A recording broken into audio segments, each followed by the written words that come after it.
Hello and welcome to this instalment of Talkin Trim. I'm Jonathan Skinner and today we're looking at some of the main interior trim panels and retrim kits for the Jaguar E-Type open two-seater Roadster model. Specifically, this is from a Series 1 3.8.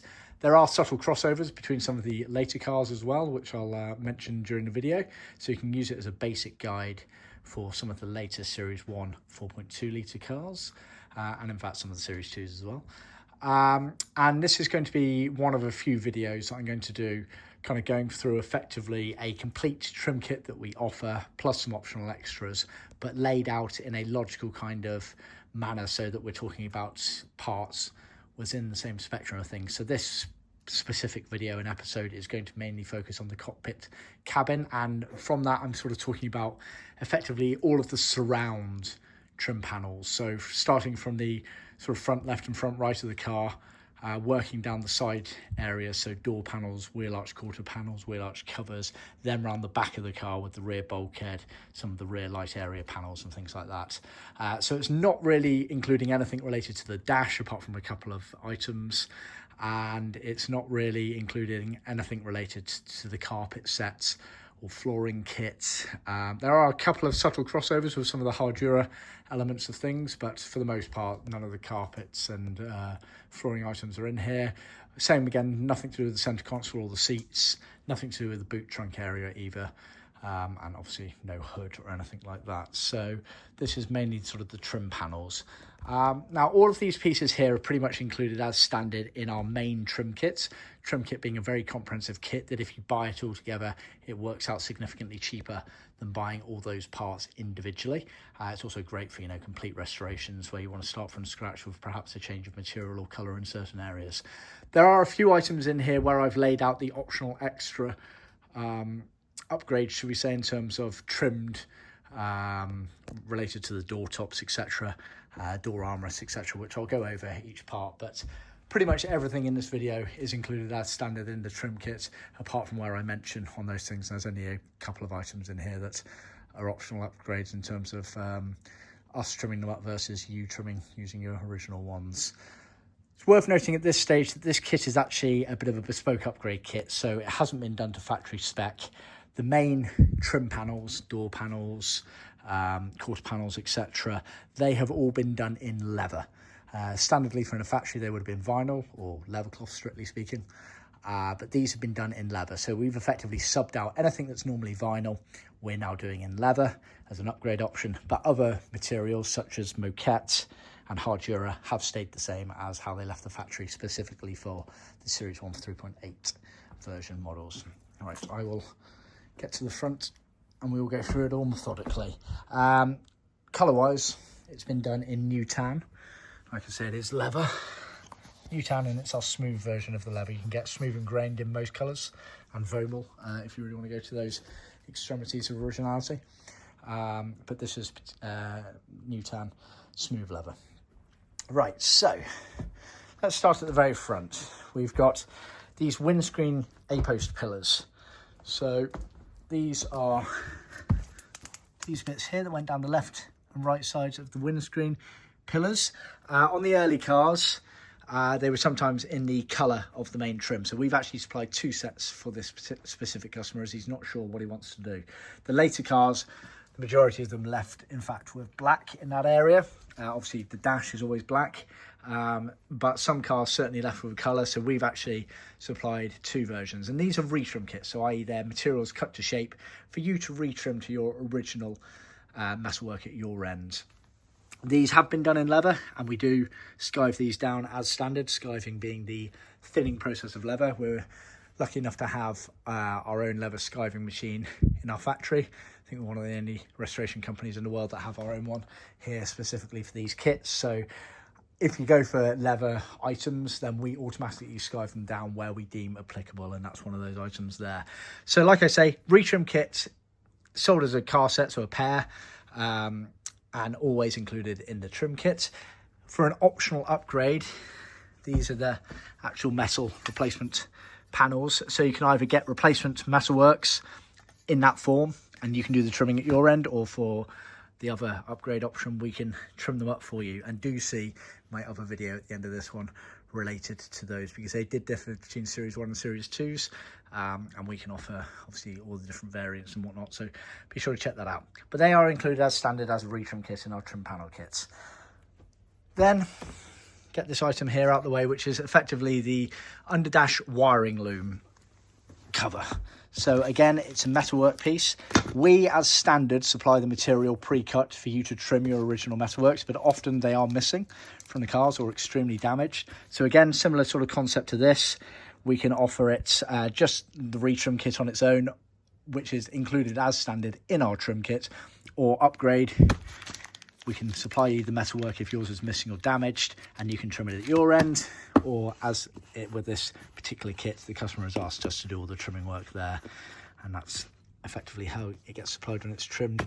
Big loose bit there, which ends up getting sort of hidden for the most part. That's oversized, allows you to cut it down and get the exact amount that you need in the car. Effectively, it's better to have too much than too little. That's normally on the passenger side, I believe, of the car, in the footwell area, just above the A-post Harduras. Then if we carry on, we'll sort out the A-post Hardura. Sorry, I'm hobbling around a little bit. I fractured my ankle a few weeks ago and I'm still in a boot support, so it's not particularly easy, to excuse the wobbly frame. A-post Harduras. I've included them in this video. They are Hardura, so some people consider them a flooring item as such, but it seemed logical because they do sit directly in front of the door panels. So Hardura is a felt-backed plastic material with a grain face on it, and it's, like I say, felt backing there. And these are the pieces that go in the footwells either side of the sort of door panels. There we are, right down in the footwell there, and they bend round up and over the sill, and they have the bonnet release elements. Let's see, we must have a better photo. Perhaps not. Well, you can kind of see it there. That's the bonnet release coming around. There you are again.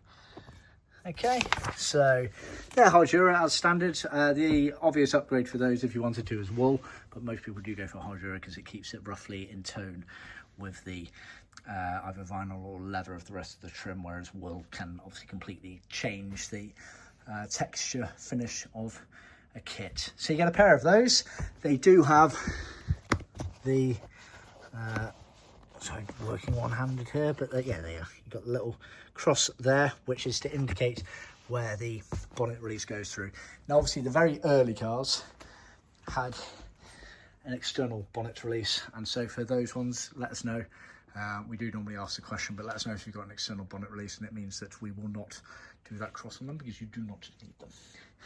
Moving further back, sort of door panel area. Actually, I'll do the sills first. So we've got a pair of inner sills. These are the bits that you step over to get into the car.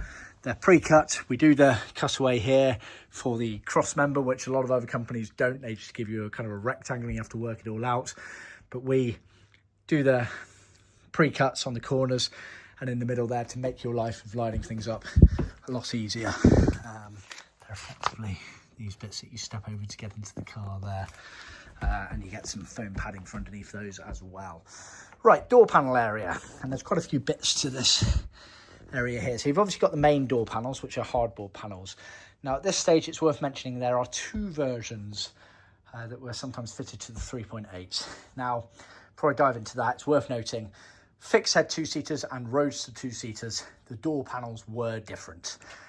One was taller than the other. I think the fixed head's taller than the other, top to bottom. So bear that in mind. I've come across postings on some of these forums where people have been debating it left and right, and sometimes I think just contact a upholstery company that makes the kits, they'll be able to tell you straight away.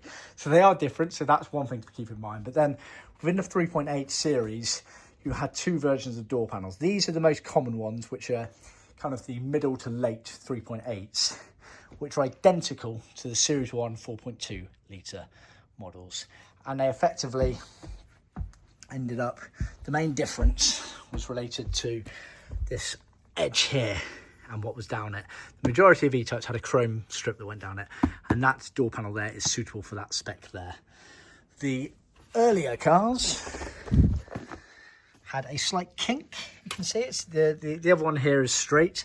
This one has a slight kink here, and they were fitted to the much earlier cars, and then they had a bit of piping that effectively went down there, and they didn't have any chrome elements on there, so it's worth bearing that in mind as well. And again, it's something that we ask you to check for us. It's effectively the determining factor will be, have you got the piece of chrome that goes down the edge? If you haven't, then go for the earlier ones. If you have, then go for the later ones. So that's the door panels. They're hardboard. They're specific marine and automotive hardboard, 2.55mm. We're very specific about that. I don't think many other people in the industry go to those levels of depth, but it means that they will fit correctly when they close, etc. They have all of the fixings pre-drilled on them, including for the chrome strips that go down there and the armrest and the door release. So they're for the armrest, these are the door release and the window winders. And we do this much bigger strip along the top and front, and that's because there's a slight overhang at the front, and also you can semi-see down it if you're looking down sort of the window area there. So we always trim. Makes it a bit neater down there, but also means if water's getting in at all, then you're minimizing the exposure at the top part there to weaken it. So that's been a design we've done for years in that regard. So yeah, they're the door panels, all cut in-house on our in-house CNC machine. You then have materials as standard retrim kits for the door tops, obviously a pair, which include the foam padding, and again for leather kits they are skived down. But again, same as all the other optional upgrades I've given you before, we can supply door top cappings brand new. Either like that for you to trim up at your end, or we can do the trimming at our end, or third option, you can send us your original cappings and we can trim them for you. Again, please do refer to other videos on my channel because I have done some demos of some trimmed up versions. So the door tops, you then got what we refer to as the drain covers here, which sit on this kind of angle piece in front of the door. Again, material as standard in the trim kits or sold as a car set. Again, the upgrade being we supply these and you trim them. We trim them up for you and send them out ready, or you send us these and your original ones and we do the work for you. They basically sit in that little gap just there. I don't think we're, oh, perfect. There we are. That's them. Like that. So this sort of sits up like that. It's effectively like that on the door. What are the chances? And there we are. So we've got the chrome strip going down that door panel there. So that's the more common version there. So that's those there. Then moving on, door armrests or door pulls. Again, same concept as the other bits. As standard, we supply material to retrim your original ones there as part of the trim kit or sold individually, or as car set rather. Again, replacement armrest with the chromes, etc. We've got plastic cover on them to protect them, that they are chrome underneath. Or we can trim them up for you, and I actually would recommend that because they are not particularly easy to trim, these things.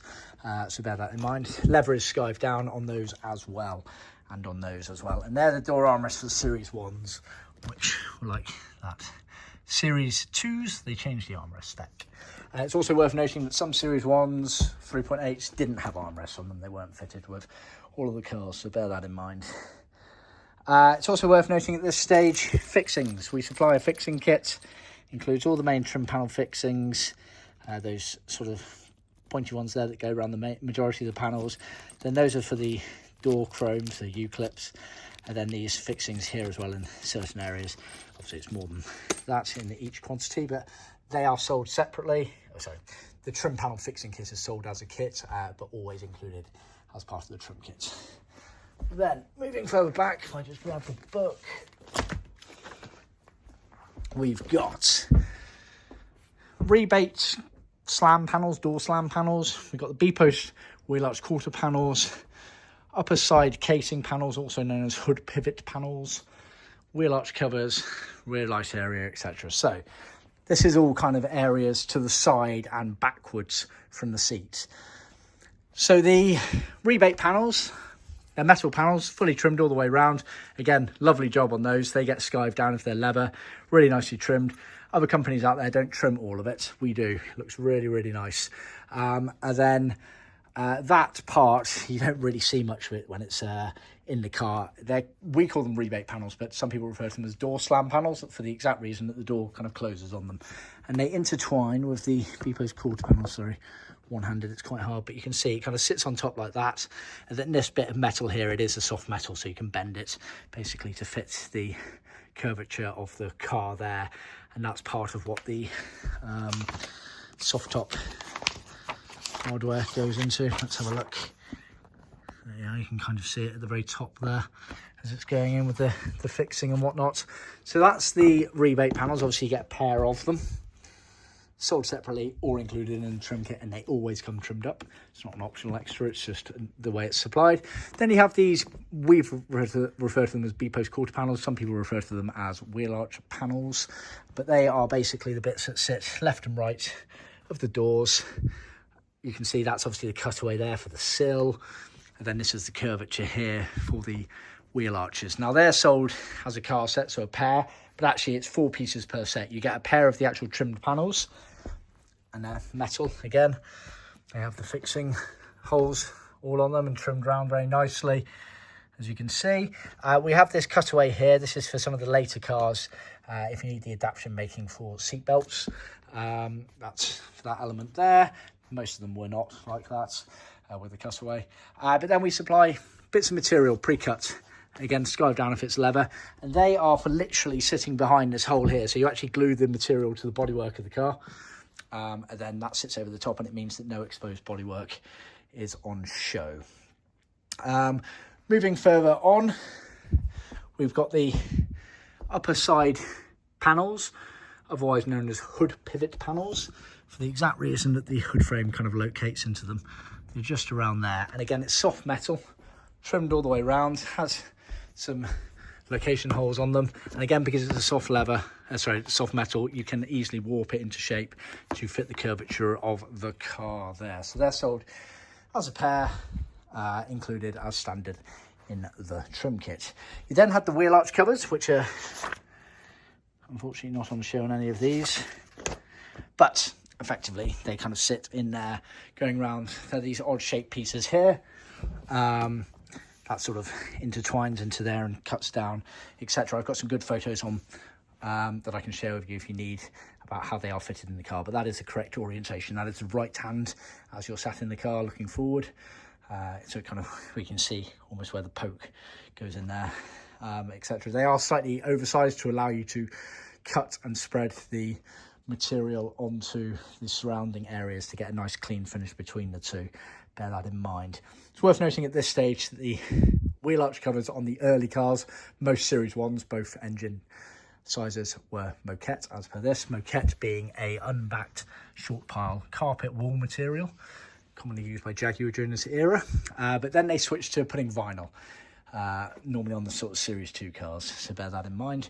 Again, sold as a pair, including foam, included as part of the trim kit as standard. Then, moving back here, you have what we refer to as the rear light panels, for the reason that they sat at the back of the car above the rear bulkhead, bending round, again soft metal, so it allows curvature. They have the holes in them, and then in the middle of it you had that sort of rear light section there. Now you can see we overdo the ends of them. We do that intentionally because effectively you want them to butt up in the car, and then you can fold them back. You probably want to trim them back a little bit, fold them back, get them to interact the best way with one another. Obviously you get a light cover. I don't again think we're going to find a photo, but you get a there's a light cover that covers over the top of it there, so just always keep that in mind when you're trimming. Unfortunately not. Anyway, so yeah, pair of those supplied like that as standard, and yeah, included in the trim kit as standard as well. Then last couple of items, we've got the rear bulkhead panel. So this is the obvious bit. This is the massive piece behind the front seats. It sort of went and curved with the car there. Majority of the cars this is applicable for. It's effectively this area behind here, behind the seats, just there as you can see. It's Hardura, so it's the same as the A-post footwell panel, so it's felt back plastic with a grain on it. It's bound all the way around apart from the very top edge. We've actually updated our pattern recently for a bit of feedback from a guy that we work with that does very high-end restorations of E-types, and he said it gives you a bit more playroom at the top. So we've extended the top part so it allows you to fit it nicely to the car, then trim back if needed. But it's not edged because he said that the best thing to do when you come to trim these is actually put these subtly over the top of it anyway. So that's why we've updated our pattern. You might see some videos on our channel that show that with the bound edge, so I just wanted to clarify that. Obviously the cutaway there and it's bound round, which is for the boot release sort of pull that you have there that you put the key in. So that's the rear bulkhead panel. Then this is the lower bulkhead which sits below it. You can see here the cutaway for the gearbox tunnel area. Again, this is very much similar to the wheel arch covers. It's Moquette on the earlier cars, but switched to vinyl on the later cars, so bear that in mind. And you do get foam included in that as well, so that is again sold as standard in our trim kit or just as a singular piece for the car sets if you need that. Now it's worth noting that the majority of the 3.8s were this setup here, where it had Hardura for the rear bulkhead panel, or upper rear bulkhead panel if you want to get into it, and then this piece here and Moquette for the lower bulkhead panel. Obviously the early cars, which we often refer to as the flat floor, but it doesn't necessarily go hand in hand with it being a flat floor, they had a one-piece rear bulkhead in Hardura that was longer and kind of incorporated this. Again, I do have a video on the YouTube channel showing the differences on those there. So this is the much more common version, which effectively had recesses in the back of the lower bulkhead. So effectively, if you have curves going from left to right in your bulkhead, in and out, and you use the underseat Harduras, which are these pieces here, so that effectively sit down on the floor. So this is on the floor, that's on the vertical, and then on there, then that is suitable for your car. The very early cars, like I say, sometimes just coin flat floors, but it's not necessarily true to be a flat floor. You automatically got that. They used a one-piece rear bulkhead where it was longer. You didn't have that piece because it was a longer Hardura piece. The Hardura piece incorporated the cutaway for the gearbox prop shaft, and then those under seats there were square as opposed to having a curved back to them. So just bear that in mind. I think that's it. I hope you found that useful. Try to do it as logically as possible with all of the pieces. But yeah, effectively that is the basic setup for the main cockpit cabin area on a Series 1 3.8 Roadsters. Obviously this is an upgrade kit in leather. Normally it would be either vinyl or Leathercloth. Thanks for tuning in. Please make sure you check out the links to the other videos which will carry on in this series about effectively what you need for a complete restoration of your 3.8 Roadster. Please remember to like, subscribe and share with other classic car enthusiasts, and I'll see you next time. Thank you.